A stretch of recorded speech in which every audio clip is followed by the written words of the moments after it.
He was pathetic. That is what Liam Brady might have said about at least one of the 5 people we are about to talk about. These are not just petty grudges. These are scars from a career full of betrayal, disrespect, and professional warfare. Liam Brady is Ireland's most technically gifted footballer.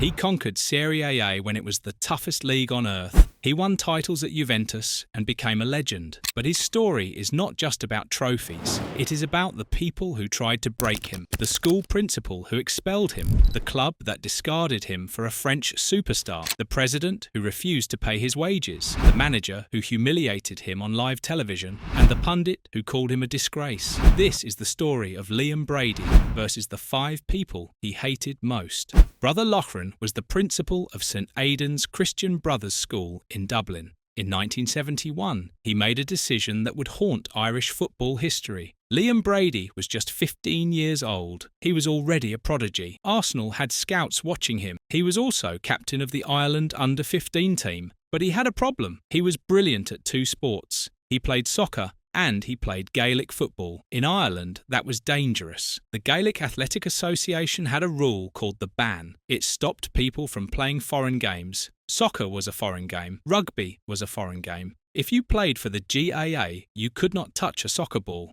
The ban was officially deleted in 1971, but the hatred remained. The Christian Brothers ran the schools. They saw themselves as guardians of Irish identity. To them, soccer was English. It was a betrayal. Brady was selected to captain Ireland under-15 in an international match in Wales. It was a huge honour. But St Aidan's had a Gaelic football match scheduled for the same day. It was a challenge match against St Jarlath's of Tuam. There was nothing on it. It was just a friendly. Brother Loughran called Brady into his office. He gave him an ultimatum. If you go to Wales and play soccer, do not come back to this school. Brady's father begged the school to change their minds. They refused. Brady had to choose between his country and his education. He chose his country. He went to Wales. He captained Ireland. And when he came back, the doors of St Aidan's were locked to him. He was expelled. The media exploded. Headlines screamed about a football prodigy being punished for success. The school was humiliated. They looked backward and cruel. Brady was forced to finish his education at Plunkett Technical School in Whitehall. He never forgot that moment. Years later, he said it was the start of knowing he would always be on his own. Brother Loughran believed he was protecting Irish culture. Brady believed he was protecting his future. The irony is brutal. Today, St Aidan's has a 4G football pitch. They produce Premier League players. They celebrate soccer, but they expelled Liam Brady for playing it. That was his first lesson. Institutions will sacrifice you to protect themselves. Michael Platini is a legend. 3 Ballon d'Ors, one of the greatest players in history. But for Liam Brady, the name Platini is a reminder of betrayal. In 1980, Brady signed for Juventus. He was the first foreign player they signed after Italy reopened its borders. He was an instant success. He won 2 Serie A titles. He was the conductor of the midfield. The fans loved him, but there was a problem. Italy had a foreign player quota. Each club could only register 2 foreign players. Juventus wanted Michel Platini. They also wanted Polish striker Zbigniew Boniek. That meant Brady had to go. The club told him midway through the 1981-82 season, "Your contract will not be renewed, but you still have to play. You still have to give everything." Brady was gutted. He had won them titles. He had bled for the shirt, and now they were discarding him like rubbish. He felt like a pawn. The Agnelli family owned Juventus. They also owned Fiat. They were ruthless businessmen. To them, Brady was an asset. Platini was a better asset. It was nothing personal. It was just business. But for Brady, it was deeply personal. Every training session became torture. Every team meeting was a reminder that he was the odd man out. His teammates knew. The coaching staff knew. The media knew. Everyone was waiting for Platini to arrive. Brady had to walk into the Juventus dressing room every day, knowing that his replacement had already been chosen. He had to smile for the cameras. He had to give interviews pretending everything was fine. He had to maintain his professionalism while his heart was breaking. This was not just about losing his job. It was about losing his identity. Brady had fought his entire life to be taken seriously. He had been expelled from school. He had left Ireland as a teenager. He had conquered Italy. When Italian football was the hardest league in the world, he had earned respect through sheer brilliance. And now Juventus was telling him he was not good enough. They were telling him he was replaceable, that his 2 years of service meant nothing compared to the marketing potential of a French superstar. The psychological warfare of that season was brutal. Brady considered walking away. He considered refusing to play, but that would have been admitting defeat. So instead, he channeled his rage into his performances. He played some of the best football of his career that season. Not for Juventus, for himself. He had to play out the season knowing his locker was being cleared for someone else. The final day of the season was torture. Juventus travelled to Catanzaro. They needed a win to secure the title. The match was deadlocked at 0-0. Late in the game, Juventus won a penalty. The usual penalty taker, Pietro Virdis, had been substituted. Manager Giovanni Trapattoni looked at Brady. There was genuine concern among the Juventus directors. Would Brady miss on purpose? Would he sabotage the club that fired him? Brady stepped up. He did not score that penalty for the Agnellis. He scored it for himself. He smashed it into the net. He won the title. Then he walked off the pitch and never played for Juventus again. He later called it a two-fingered salute to the suits who wanted him out. He said goodbye to Turin with dignity. Platini went on to become a global icon. He won 2 more Serie A titles with Juventus. He won the Ballon d'Or 3 times. He was brilliant, but Brady never forgot the way he was pushed aside to make room. He acknowledges Platini's talent, but the word he uses to describe his exit is discarded. That word haunted him. Whether it was a school principal or a football club, Brady was always being thrown away despite his excellence. Costantino Rozzi was the president of Ascoli Calcio. He wore red socks for good luck. He was chaotic, superstitious, and financially unreliable. After Juventus, Brady had successful spells at Sampdoria and Inter Milan. Then, in 1986, he signed for Ascoli. It was a mistake. Ascoli were a provincial club punching above their weight. Their finances were fragile. Rozzi was erratic. Brady quickly realised he had walked into a disaster. The club failed to pay his wages properly. This was not a banking delay. This was a breach of contract. Brady spent a year arguing over failed payments. It consumed him. He was a professional who had been trained at Arsenal and Juventus. He expected structure and reliability. Instead, he got chaos. Rozzi was the opposite of everything Brady valued. The dispute became all-consuming. It marked the end of what had been a celebrated chapter in Italian football. Brady had won titles. He had played alongside legends. Now he was fighting a provincial club president over basic contractual rights. He had had enough. In March 1987, Brady forced a transfer back to England.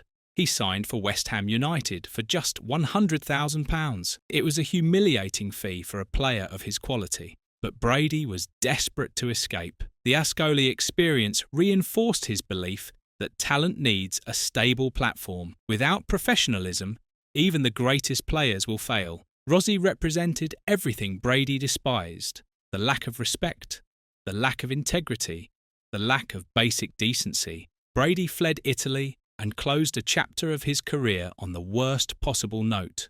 That conflict taught him a lesson he carried into his later work at Arsenal's youth academy. If you want to develop talent, you need stability, structure, and respect. Rozzi gave him none of those things. Jack Charlton is a World Cup winner. He led the Republic of Ireland to unprecedented success. But for Liam Brady, Charlton was the man who killed his international career. When Charlton took over as Ireland manager in 1986, he brought a philosophy that was the opposite of everything Brady believed in. Charlton's system was simple: put them under pressure, play it long, turn defenders, press high, bypass the midfield. For Brady, who had spent 7 years in Italy mastering the art of possession football, this was a desecration. Brady believed in pausa, the ability to slow the game down, to hold the ball, to probe for openings. Charlton did not care about any of that. He wanted work rate and physicality. He publicly questioned whether Brady could give him 90 minutes at the pace his system demanded. Brady was furious. He said he did not like stupid quotes like that. He took exception to those remarks. The philosophical chasm was enormous. Charlton saw Brady as a luxury player he could not afford. Brady saw Charlton as a Philistine destroying the beautiful game. The tension finally exploded on September 6, 1989. Ireland played West Germany in a friendly at Lansdowne Road. Brady started the match. He wanted to prove his worth ahead of the 1990 World Cup, but after just over 30 minutes, Charlton substituted him. To substitute a senior professional and national legend in the first half of a friendly is the ultimate humiliation. It is a public declaration that the player is so dysfunctional they cannot be trusted to reach half-time. Brady knew immediately. As he walked off the pitch, he realised this was the end. It was all over. The dressing room at half-time was explosive. Brady told Charlton in no uncertain terms what he thought of him. There was a shouting match. Frank Stapleton, a teammate, had to intervene to calm things down. He reminded them there was still a game to be played. Brady announced his retirement from international football immediately after the match. He felt humiliated. He believed Charlton had carefully chosen his moment to strike. The substitution was not just tactical. It was personal. It was Charlton sending a message to everyone watching. This is not your team anymore. This is my team. Brady had given everything to Irish football. He had 72 caps. He had played through injuries. He had represented his country with distinction for over a decade, and this was how it ended. Dragged off the pitch in a meaningless friendly while 30,000 people watched. The cruelty of it cannot be overstated. Brady was 33 years old. He was not finished. He could still play at the highest level. But Charlton did not want players who thought for themselves. He wanted soldiers who followed orders. Brady was an artist. Charlton was a sergeant major. There was no compromise possible between those two philosophies. The system Charlton built was effective. It got results. Ireland qualified for major tournaments. They became competitive. But it came at a cost. The cost was Liam Brady. The most gifted Irish footballer in history was sacrificed on the altar of pragmatism. And Brady never forgave him for it. The tragedy of this feud is profound. The 1990 World Cup was held in Italy. It was Brady's adopted home. It should have been his perfect swan song.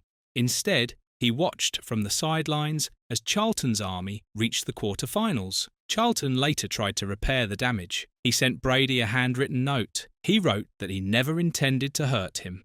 He hoped they could find time to repair some of the damage. Brady did play in his testimonial match against Finland in May 1990, but the scar remained. He had been discarded once again, this time by his own country's manager. The bitterness was compounded by the fact that Brady had been instrumental in qualifying for Euro '88, only to miss it through suspension and injury. Now he was forced out of Italia '90 by a manager who did not value his style. For Brady, it was the ultimate betrayal. He was the most technically gifted Irish player in history, and he was not allowed to play in a World Cup held in the country where he had become a legend.